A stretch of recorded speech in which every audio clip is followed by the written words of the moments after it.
News होने की सारी बड़ी खबर के आगे सामने मौजूद दोस्तों आपको बताएंगे, जहां पर दिल्ली में सफल हुए छात्रों के आंदोलन के बाद सवाल ये उठ रहा था कि राहुल गांधी क्या झारखंड के आंदोलन का समर्थन करेंगे दोस्तों, क्योंकि कांग्रेस पार्टी की है सरकार और इस तरीके के चल रहे दावों के बीच में राहुल गांधी ने सीधा झारखंड फोन लगा दिया दोस्तों, जिसके बाद पूरी की पूरी कांग्रेस पार्टी इंडिया गठबंधन सरकार एक पांव पर आकर खड़ी हो गई दोस्तों। बताएंगे इसके बाद कैसे छात्रों की सारी बातें सुनी गई है दोस्तों। 11 सदस्यीय प्रतिनिधि मंडल भी घोषित कर दिया गया है। बताएंगे डिटेल में पूरी अपडेट और कैसे पूरे प्रशासनिक और तंत्र को होश में ला दिया गया है दोस्तों। एक एक करके चलेंगे आज की सारी बड़ी खबर, सारी बड़ी डिटेल आप पहुंचाएंगे। लेकिन उससे पहले अगर आप भी मानते हैं कि राहुल गांधी के द्वारा झारखंड के छात्रों का समर्थन करके बीजेपी के मुंह पर पूरी तरीके से टेप लगा दिया गया है, ताला लगा दिया गया है दोस्तों, और एक एक करके चलेंगे आज की सारी बड़ी खबर, सारी बड़ी डिटेल आप पहुंचाएंगे दोस्तों। लेकिन उससे पहले अगर आप भी मानते हैं कि देश चाहता है परिवर्तन और युवाओं ने परिवर्तन का मन बना लिया है और राहुल गांधी युवाओं के बीच में एक बेहतरीन नेता बनकर उभर रहे हैं, तो इस वीडियो को लाइक करके लाल बटन दबाकर चैनल को सब्सक्राइब करके बेल आइकन दबाकर कमेंट बॉक्स में अपनी राय जरूर लिखकर आगे चलते हैं सबसे पहले सबसे बड़ी ब्रेकिंग न्यूज अपडेट की तरफ, जहां पर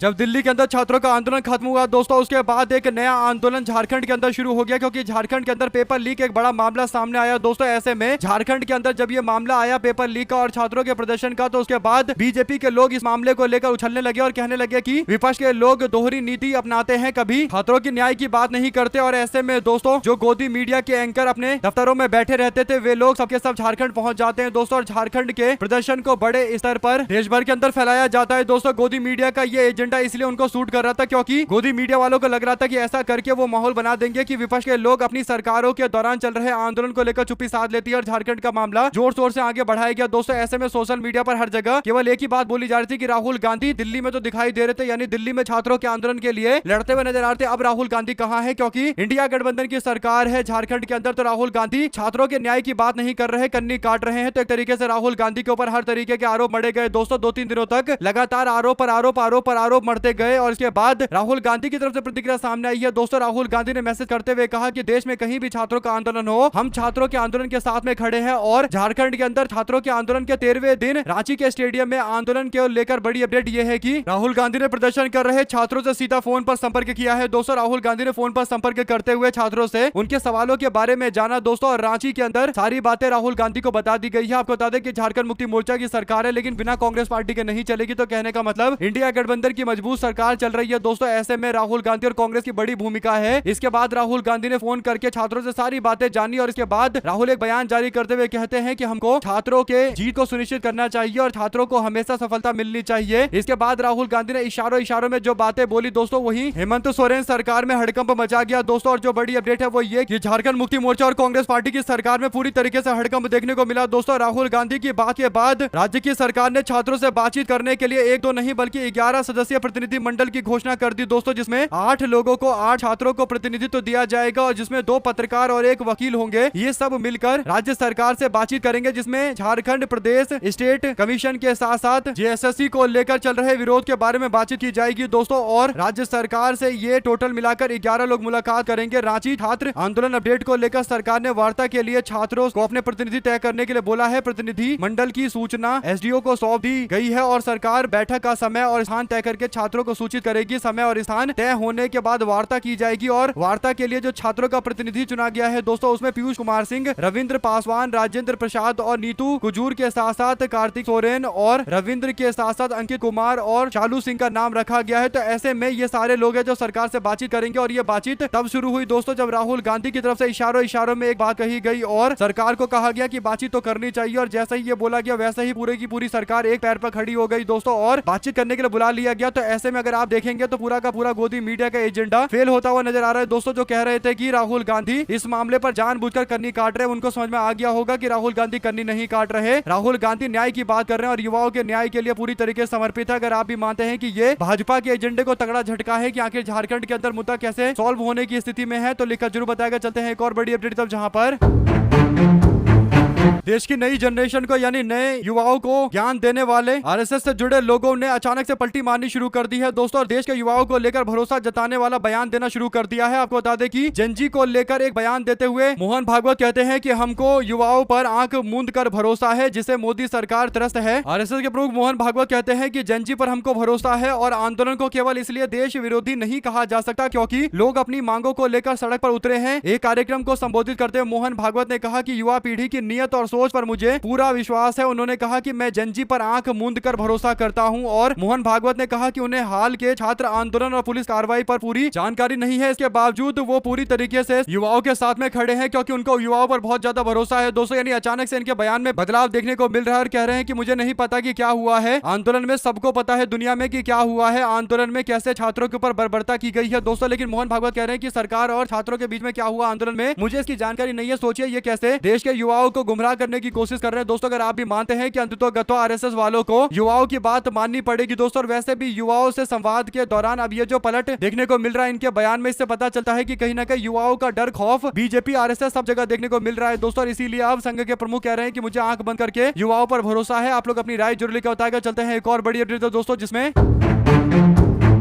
राहुल गांधी के कार्यक्रम में अड़ंगा लगाना बीजेपी की एक नीति का हिस्सा बन चुका है दोस्तों। पहले राहुल गांधी कोटा में रैली करने वाले थे, वहां पर भी रोकने की कोशिश की गई। देहरादून के अंदर तो ग्राउंड लास्ट मौके पर बदल दिया गया दोस्तों। 2-3 दिन पहले ही पूरी स्थिति बदल दी गई। इसके बावजूद राहुल गांधी ने बड़ी रैली की और छात्रों की गूंज कार्यक्रम में भारी संख्या में लोगों का जमावड़ा देखने को मिला दोस्तों। अब उत्तर प्रदेश के अंदर राहुल गांधी कल पहुंच रहे हैं और कल उनके होने वाले छात्रों की गूंज कार्यक्रम से पहले अचानक से अपडेट यह आती है कि राहुल गांधी को पहले केपी मैदान में रैली करने की इजाजत मिली, लेकिन बाद में उस परमिशन को, उस आदेश को वापस ले लिया गया, मंजूरी को वापस ले लिया गया दोस्तों। एक तरीके से यहाँ पर भी उत्तराखंड वाला मामला रिपीट करने की कोशिश की गई। इसके बावजूद कांग्रेस के कार्यकर्ताओं ने कहा कि उन्होंने अपने कानूनी टीम को काम पर लगा दिया है। अगर ये हमको रोकने की कोशिश करेंगे तो हम हाईकोर्ट, सुप्रीम कोर्ट जहां होगा वहां जाएंगे। तो पूरी तैयारी कांग्रेस पार्टी ने कर ली थी दोस्तों। ऐसे में बाद में पता चलता है कि उत्तर प्रदेश कांग्रेस कमेटी ने जानकारी दी है कि परमिशन को वापस से सही कर दिया गया है। यानी प्रयागराज में नेता विपक्ष राहुल गांधी के प्रस्तावित कार्यक्रम को प्रशासन ने मंजूरी दे दी है। 8 अगस्त को छात्रों की गूंज कार्यक्रम निर्धारित कार्यक्रम के अनुसार आयोजित होगा और इसमें राहुल गांधी छात्रों से संवाद करेंगे। यानी कोई बदलाव नहीं किया गया है। पहले परमिशन कैंसिल करने की जानकारी दी गई थी, लेकिन बाद में उस पर पलटी मार लिया गया है दोस्तों। एक तरीके से राहुल गांधी की लोकप्रियता के खिलाफ चलाए जा रहे मुहिम को यह तगड़ा झटका लगा है। 2 शब्द जरूर लिखकर बताएगा। चलते हैं एक और बिग न्यूज अपडेट की तरफ दोस्तों, जहां पर आम आदमी पार्टी के राष्ट्रीय संयोजक अरविंद केजरीवाल ने लोगों से कुछ वर्ष तक नए वाहन नहीं खरीदने की अपील की है दोस्तों। उन्होंने कहा है कि केंद्र सरकार डीजल और जो हवाई जहाज के टरबाइन इंजन में एथेनॉल मिलाने की योजना बना रही है। अरविंद केजरीवाल ने सोशल मीडिया मंच एक्स पर पोस्ट करते हुए कहा कि E20 व्यवस्था लागू करने के बाद सरकार पेट्रोल में एथेनॉल की मात्रा को बढ़ाकर 50% तक बढ़ाने की योजना बना रही है। उन्होंने कहा कि ऐसा पता चला है कि पेट्रोल में 50% से अधिक एथेनॉल मिलाने की इनकी रणनीति है और इसके बाद ये लोग हमारे हवाई जहाज जिससे चलता है दोस्तों, जो एटीपी फ्यूल होता है, उसके अंदर भी मिलावट करने की कोशिश की जाने वाली है। तो ऐसे में अरविंद केजरीवाल ने गाड़ी खरीदने वाले सभी लोगों को सचेत रहने के लिए और अगले कई सालों तक गाड़ी नहीं खरीदने के लिए बोला है दोस्तों। इसे नुकसान से बचा जा सकता है। E15 तक की आशंका जताई जा रही है और आप लोग अगर मानते हैं कि बीजेपी सरकार E85 तक की चर्चा कर रही है, यानी 85% तक पेट्रोल हटाकर एथेनॉल मिलाने की एक जो बड़ा रणनीति और जो बड़ा षड्यंत्र चल रहा है, उस बात को लेकर नाराजगी जताई गई है दोस्तों। आप लोग अगर इस बात से इत्तेफाक रखते हैं कि देश के अंदर लोग अब 10 बार सोचेंगे पेट्रोल डीजल वाली गाड़ी खरीदने से पहले, क्योंकि उनको पता होगा कि कहीं ना कहीं उनकी गाड़ी में ओरिजिनल पेट्रोल नहीं पड़ेगा बल्कि E20 वाला मिलावट वाला पेट्रोल पड़ेगा। इससे गाड़ियां खराब होने की भी स्थिति हो सकती है। हालांकि भाजपा के नेता और नितिन गडकरी तो ये दावा करते हैं कि कोई फर्क गाड़ी के ऊपर नहीं पड़ता, लेकिन उनके पास इसे लेकर क्या रिपोर्ट है इसकी कोई जानकारी नहीं है दोस्तों। 2 शब्द जरूर लिखकर बताएगा। चलते हैं एक और बड़ी अपडेट तब, जहां पर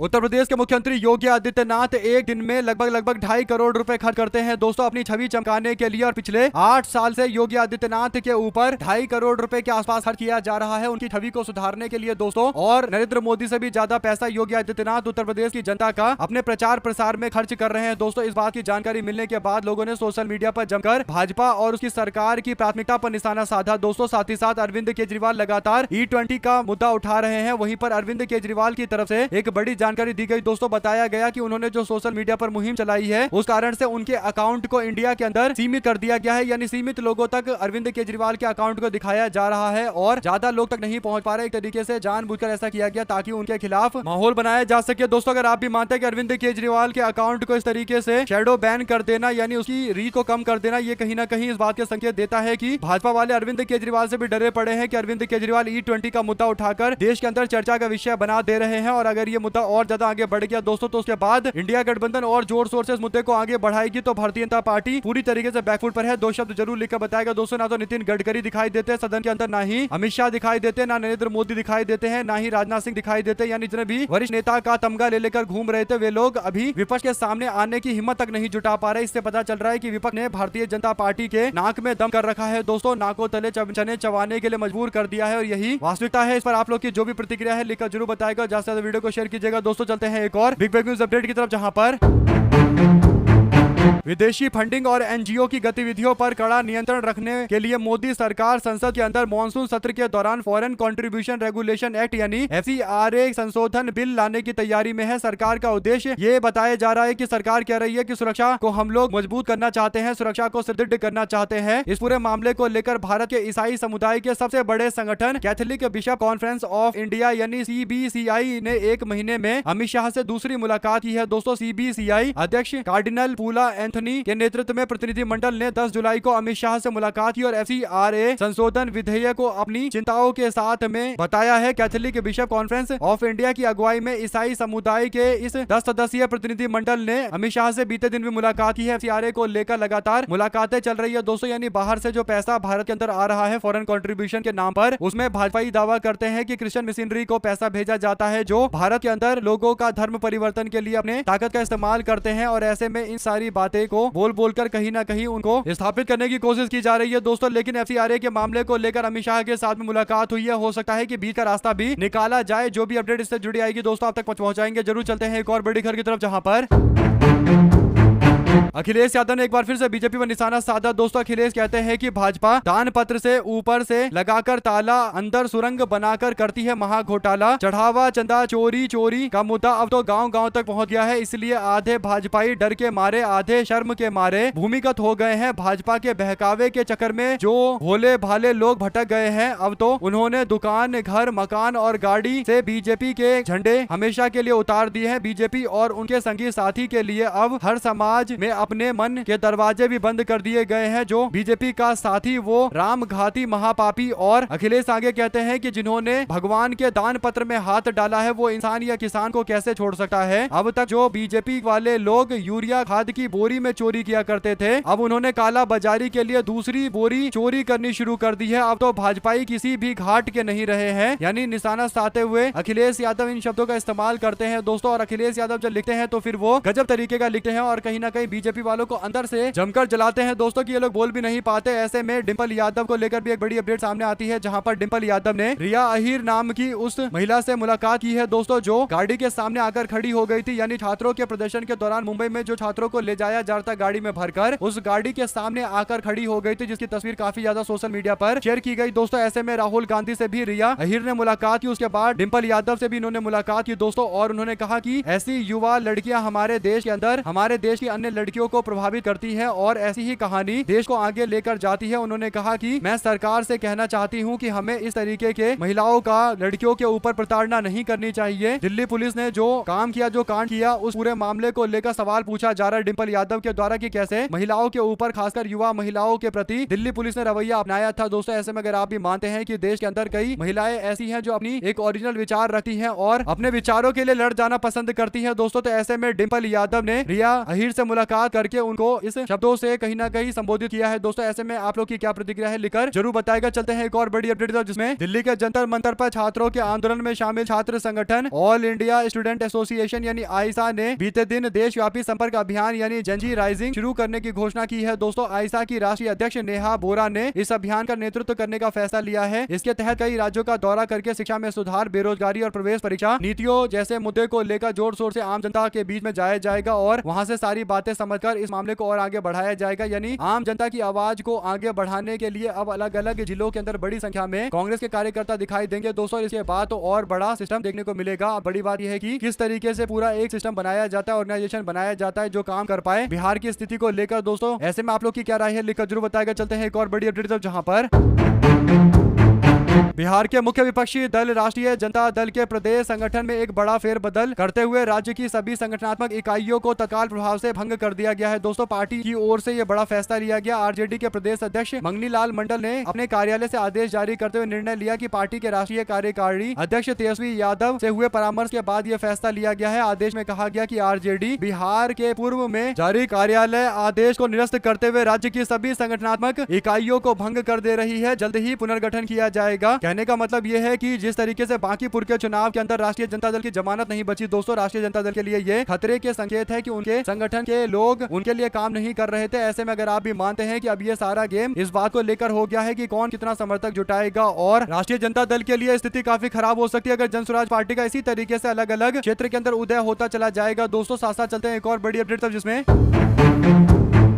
अप्रोप्रिएशन बिल सरकार ने अतिरिक्त खर्च को मंजूरी दे दी है। दोस्तों, विपक्ष के वॉकआउट के बीच में राज्यसभा के अंदर अतिरिक्त खर्च बिल को पास कर दिया गया है। आपको बता दें कि संसद के अंदर विनियोग विधेयक को मंजूरी दे गई है, जिसके तहत सरकार ने 2022-23 में खर्च किए गए 54,067 करोड़ के अतिरिक्त खर्च के लिए संसद से मंजूरी मांगी है। दोस्तों, 3 बार के स्थगन के बाद दोपहर 2:45 पर राज्यसभा की बैठक शुरू होने के बाद वित्त मंत्री निर्मला सीतारमन विधेयक को चर्चा और लौटाने के लिए पेश किया। दोस्तों, विधेयक पर हुए संक्षिप्त चर्चा के दौरान कांग्रेस और अन्य विपक्षी दलों के सदस्यों ने प्रदर्शनकारी छात्रों पर पुलिस कार्रवाई को लेकर गृह मंत्री अमित शाह के बयान की मांग को करते हुए सदन से बहिर्गमन कर दिया, यानी वॉकआउट कर दिया। दोस्तों, और विधेयक पर हुए संक्षिप्त चर्चा के दौरान सदस्यों ने अर्थव्यवस्था से जुड़े विभिन्न मुद्दे उठाए। दोस्तों, चर्चा का जवाब देते हुए वित्त मंत्री निर्मला सीतारमन ने कहा कि सरकार अनुदान की अनुपूरक मांगे 31 मार्च 2023 को समाप्त करते हुए वर्ष में अतिरिक्त खर्च के लिए लाई है और बीजेपी सरकार ने अपने खर्चे के लिए पैसे की मंजूरी पार्लियामेंट से ले ली है। दोस्तों, तो अब ये और ज्यादा खर्चा करने वाले हैं, लेकिन बीजेपी वाले ये नहीं बता रहे कि जो सीएजी की रिपोर्ट में बताया गया था कि कई हजार करोड़ रुपए का कुछ अता पता नहीं है, तो वो आखिर पैसा है कहां। इस पर आप लोग की जो भी राय है दोस्तों लिखकर जरूर बताएगा। चलते हैं एक और बड़ी अपडेट तक, जिसमें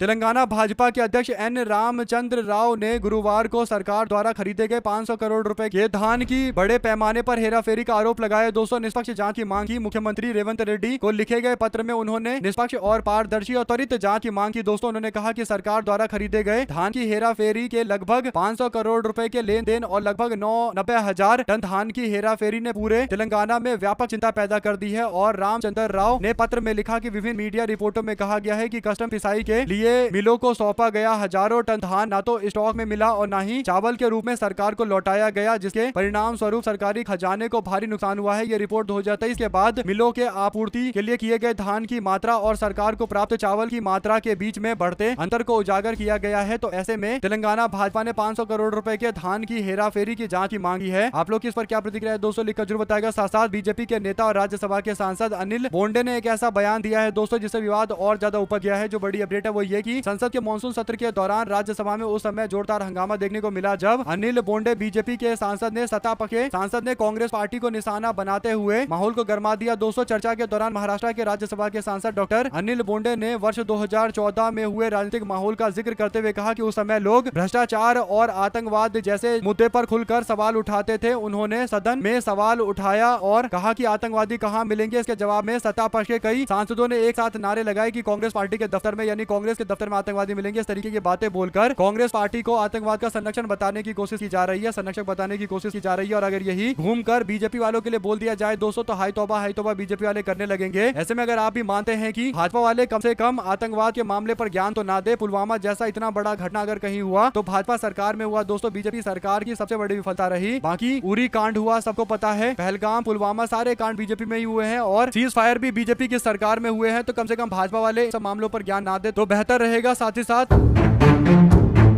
14 अगस्त को इस्तीफा देंगे कर्नाटका विधान परिषद के सभापति बसवराज होटी। कांग्रेस के फैसले पर नाराजगी जताई है। कर्नाटका विधान परिषद के सभापति बसवराज होरटी ने घोषणा की है कि वो 14 अगस्त को अपने पोस्ट से इस्तीफा देंगे। उन्होंने कहा कि उसी दिन वो औपचारिक रूप से अपना इस्तीफा सौंपेंगे। इस बीच कांग्रेस पार्टी के वरिष्ठ नेता सलीम अहमद को विधान परिषद के सभापति पद के लिए अपना उम्मीदवार घोषित किया है। दोस्तों, इस फैसले को लेकर राजनीतिक विवाद खड़ा हो गया। भाजपा ने इसकी आलोचना करते हुए कहा कि जब तक सभापति पद पर कोई व्यक्ति कार्यरत है तब तक उस पद के लिए उम्मीदवार की घोषणा करना परंपरा के अनुरूप नहीं है। पार्टी ने कहा कि सभापति का पद संवैधानिक गरिमा वाला होता है, उसे दलगत राजनीति से ऊपर उठकर देखा जाना चाहिए। कर्नाटका कांग्रेस पार्टी के प्रदेश के अध्यक्ष बीके हरिप्रसाद ने होर्टी से उनके आधिकारिक आवास पर मुलाकात करके इस मुद्दे पर चर्चा की गई है। दोस्तों, होर्टी ने बताया कि कर्नाटका विधानसभा का मानसून सत्र 13 अगस्त से शुरू होगा और पहले दिन दिवंगत हस्तियों को श्रद्धांजलि दिया जाएगा। दूसरे दिन 14 अगस्त को उपसभापति के चुनाव के तुरंत बाद वह सभापति के पोस्ट से अपना इस्तीफा दे देंगे। उन्होंने बताया कि मुख्यमंत्री डीके शिव कुमार ने उन्हें जानकारी दी कि वो फैसला कांग्रेस आला कमान ने लिया है। ऐसे में आप लोग इस पर क्या राय देना चाहते हैं दोस्तों, लिखकर जरूर बताएगा। साथ ही साथ दतिया में मिली हार और बांकीपुर में मिली हार दोनों एक दूसरे के साथ दिखाई दिए, यानी बीजेपी के राष्ट्रीय अध्यक्ष नितिन नवीन और मध्य प्रदेश के भाजपा के मुख्यमंत्री मोहन यादव दोनों साथ दिखाई दे रहे हैं। दोस्तों, साथ साथ अगर आप लोगों को एक भी खबर अच्छी लगी हो तो इस वीडियो को लाइक करके लाल बटन दबाकर ज्यादा से ज्यादा वीडियो को शेयर कीजिएगा। बहुत धन्यवाद। जय हिंद।